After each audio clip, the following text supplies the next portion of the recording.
নমস্কার, আপনারা দেখছেন আরবি বাংলা। আপনাদের সঙ্গে আমি সুস্মিতা। নজর রাখবো আজকের বেশ কয়েকটি গুরুত্বপূর্ণ খবরে। বেলদাতে জাতীয় সড়কে যুদ্ধ বিমানের জরুরি অবতরণের প্রস্তুতির মহড়া ফের করল ভারতীয় বায়ুসেনা। রবিবার দুপুরে জাতীয় সড়ক কর্তৃপক্ষকে সাথে নিয়ে বায়ুসেনার পক্ষ থেকে যুদ্ধ বিমান অবতরণের মহড়ার প্রস্তুতি শুরু হয়। এদিন দুপুরে প্রথমে ড্রোন উড়িয়ে পুরো এলাকার ছবি তুলে পরিস্থিতি বোঝা হয়। তারপরে কলাইকুণ্ডা এয়ারবেসে সংকেত পাঠানো হয়। এরপর জাতীয় সড়কের ওপর দিয়ে উড়ে যায় দুটি ফাইটার জেট প্লেন ও একটি গুডস প্লেন। সরকারিভাবে জাতীয় সড়ক বন্ধ করার অনুমতি না থাকায় জাতীয় সড়কে না নেমে উপর দিয়ে উড়ে যায় প্লেনগুলি। সেনাবাহিনীর এক আধিকারিক বলেন, সরকারিভাবে জাতীয় সড়কে নামার অনুমতি না থাকায় যুদ্ধ বিমানগুলিকে নামানো সম্ভব হয়নি। তবে এই মহড়াকে ঘিরে রাস্তার ধারে ভিড় জমিয়েছিলেন এলাকার মানুষজন। বেশ কিছুক্ষণ যানজট হয়ে যায় জাতীয় সড়কে। জাতীয় সড়ক কর্তৃপক্ষ সূত্রে জানা গিয়েছে, ভারতবর্ষে বেশ কয়েকটি জায়গাতে জাতীয় সড়কে আপৎকালীন যুদ্ধ বিমান নামানোর ব্যবস্থা করা হয়েছে। তার মধ্যে খড়গপুরের বালেশ্বর জাতীয় সড়কে বেলদাতে 5 কিলোমিটার ব্যাপী রয়েছে সেই রানওয়ে। রবিবার সেই রাজনৈতিক যুদ্ধ বিমান নামানোর তোড়জোড় শুরু হয়।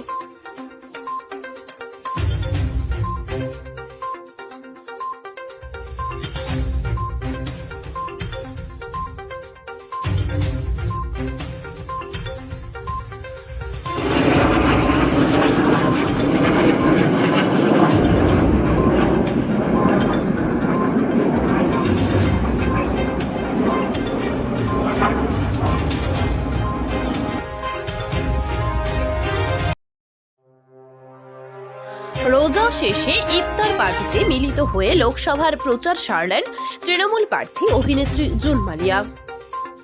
পবিত্র রমজান মাসে দাওয়াতের ইফতারের আয়োজন ছিল মেদিনীপুর শহরের মির্জা মহল্লা মেলা ময়দানে। প্রতিবারের মতো এবছরও ইফতারের আয়োজন করা হয়েছিল মেদিনীপুর পুরসভার তরফে। আর এই ইফতার পার্টিতে অংশগ্রহণ করেছিলেন মেদিনীপুর লোকসভা কেন্দ্রের তৃণমূল কংগ্রেসের মনোনীত প্রার্থী জুন মালিয়া।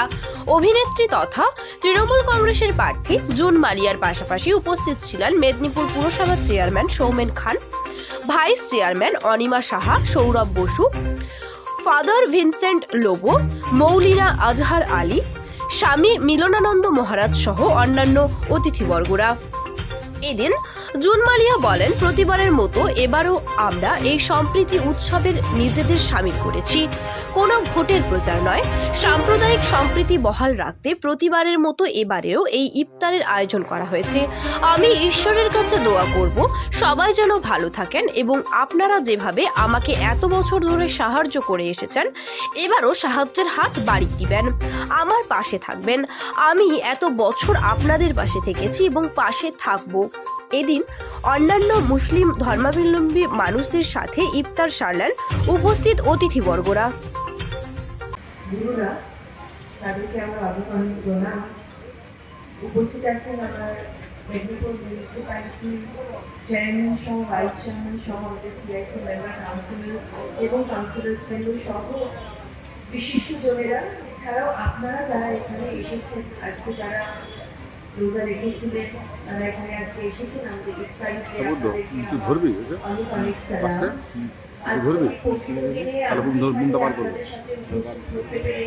এবং আজকে এখানে আপনাদের সাথে আমিও থাকবো, আপনারা যখন আপনাদের রোজা ভাঙবেন, এবং সকলের মিলে আমরা আজকে দোয়া করব আল্লাহর কাছে যে সবাইকে যেন উনি ভালো রাখেন, সুস্থ রাখেন, সবাইকে যেন উনি সুমতি দেন। বিশেষ করে আপনারা আমাদের সকলের প্রিয় দিদি মমতা দি এবং তার পরিবারের সকলের জন্য দোয়া করবেন যে তারাও যেন সুন্দর থাকে, সুস্থ থাকে, এবং দোয়া করবেন যেন এইভাবেই আমি আপনাদের পাশে থাকতে পারি এবং আপনাদের কাছের মানুষ হয়ে থাকতে পারি। যেভাবে 3 বছর ধরে আপনারা আমাকে আগলে রেখেছেন, আমি যেভাবে আপনাদের পাশে থাকতে পেরেছি, আল্লাহর কাছে দোয়া করবেন যে একইভাবে যেন বছরের পর বছর যেন আমাদের মেলবন্ধন অক্ষুণ্ণ থাকে, আমি যেন আপনাদের সেবা করতে পারি, সমাজে কল্যাণ করতে পারি। বক্তব্য দীর্ঘায়িত করবো না, কারণ সময় চলে আসছে। সবাই ভালো থাকবে। নারুবিলা কাণ্ডে তৃণমূল নেতা মনোব্রত জানাকে গ্রেপ্তার করে এনআইএ। সেই মনোব্রত জানার বাড়িতে আসে কুণাল ঘোষ, তার পরিবারের সাথে কথা বলেন। যদিও এ বিষয়ে অনুব্রত জানার পরিবারের লোকের সাথে কথা বলতে গিয়ে তারা সম্পূর্ণ বিষয়টা এড়িয়ে যান। ক্যামেরার সামনে কেউ মুখ খুলতে চায়নি। নিয়ে গ্রেপ্তার করতে আসছে, আগে সেটা বলুন। আমরা যে ডকুমেন্ট দেখিয়েছি সেটা ঠিক কি ঠিক নয় সেটা আগে বলুন, তারপর এসব কথা। আমাদের যে যাকে গ্রেপ্তার করা হয়েছে তার স্ত্রী বা তার বাড়ির আত্মীয়দের উপর ধাক্কাধাক্কি করা হয়েছে, ঠিক আচরণ, হ্যাঁ, তারা যা অভিযোগ করেছেন সেগুলো হয়েছে।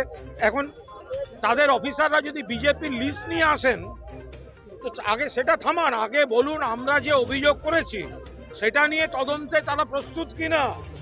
আপনারা বিজেপির নেওয়া লিস্ট নিয়ে এসে তাদের তুলে নিয়ে যাবেন না তাদের বাড়ির মহিলাদের সঙ্গে অসম্মান করবেন, আমরা কি রসগোল্লা খাবো? তারা বলছে আগে বলুক। এই কনস্পিরেসিটা তো তৈরি হয়েছে ওনার অফিসার ধনরাম সিং এর বাড়িতে বসে। ধনরাম সিং এর বাড়িতে জিতেন্দ্র তেওয়ারি গেল কেন, তার জবাবটা আগে এনআইএ দিক, তারপরেটা তারপর। লাস্ট প্রশ্ন, আপনি বললেন যে একতা থাকতে এবং যাতে শঙ্খ বাজায় তাদের ঘিরে রাখা হয়, এটা কি কোনোভাবে তাদেরকে ইনভেস্টিগেট করা না আপনার মনে হয় না? একদমই না। তার কারণ যদি কোনো আতঙ্কে দৌড়াদৌড়ি হয় তখন হয়তো ওরাই বলবে যে আমাদের কে মেরেছে, ঢিল মেরেছে, ওই মেরেছে, নাটক করবে। সেই জায়গায় আমি পরিষ্কার বলছি, মায়েরা বোনেরা উলু দেবেন, শাঁখ বাজাবেন, সকলকে সংঘবদ্ধ করবেন, আর এলাকায় পুলিশ না ঢোকা পর্যন্ত কোনো আগন্তুক যদি অপরিচিত লোক থাকে ঘিরে রাখবেন। 4 জুনের পরে দুর্নীতির বিরুদ্ধে অভিযান আরো বাড়ানো হবে। প্রধানমন্ত্রী দুর্নীতিগ্রস্তদের নিয়ে একটা পার্টি করছেন, তার নাম বিজেপি। বিজেপি যাদের বিরুদ্ধে চোর ডাকাত বলতো, শুভেন্দু অধিকারী থেকে শুরু করে হেমন্ত বিশ্ব শর্মা থেকে শুরু করে নারায়ণ রানে থেকে শুরু করে অশোক চৌহান থেকে শুরু করে প্রফুল প্যাটেল পর্যন্ত, ভাজপা ওয়াশিং মেশিন আর ভাজপা ওয়াশিং পাউডার, তাতে তারা সব সাধু হয়ে গেল। ফলে প্রধানমন্ত্রী এজেন্সিকে কুনকি হাতির মতো ব্যবহার করে কিছু দুর্নীতিগ্রস্ত লোককে বিজেপিতে নিচ্ছেন।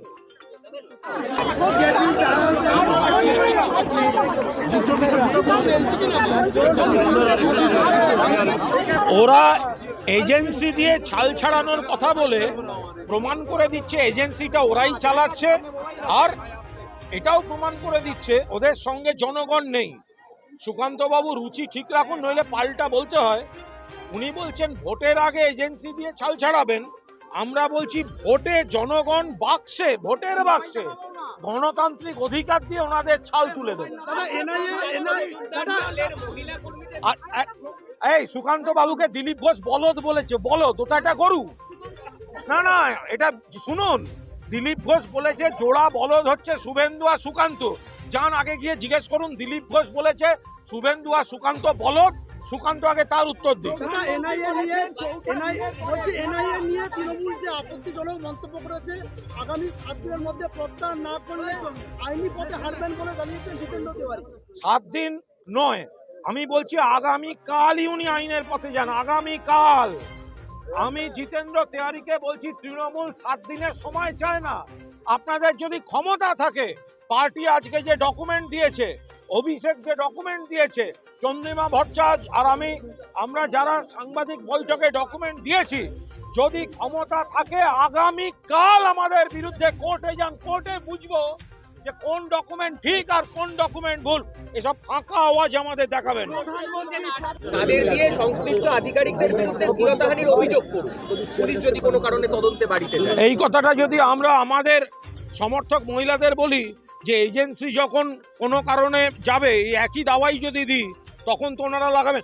আরে সুকান্তকে দিলীপ ঘোষ গরু বলদ বলেছে, ওর সঙ্গে কি কথা বলবো? দিলীপ ঘোষ বলেছে শুভেন্দু আর সুকান্ত হচ্ছে বলদ, আগে সেটা করুন।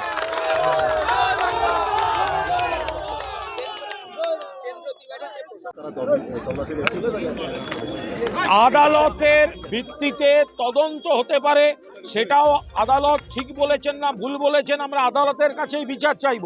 কিন্তু কার নামে কেস হবে, কাকে অ্যারেস্ট করা হবে, এটা তো আর আদালত বলে দেননি।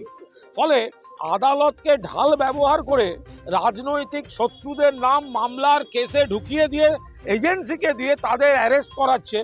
আদালত তো বাবু সোনা বলেছিল নারদায় সিবিআই করতে। তো সিবিআই তো তৃণমূলের বাড়িতে গেছে, চোরটা শুভেন্দুকে তোলেনি কেন? তখন আদালতের কথা মনে থাকে না?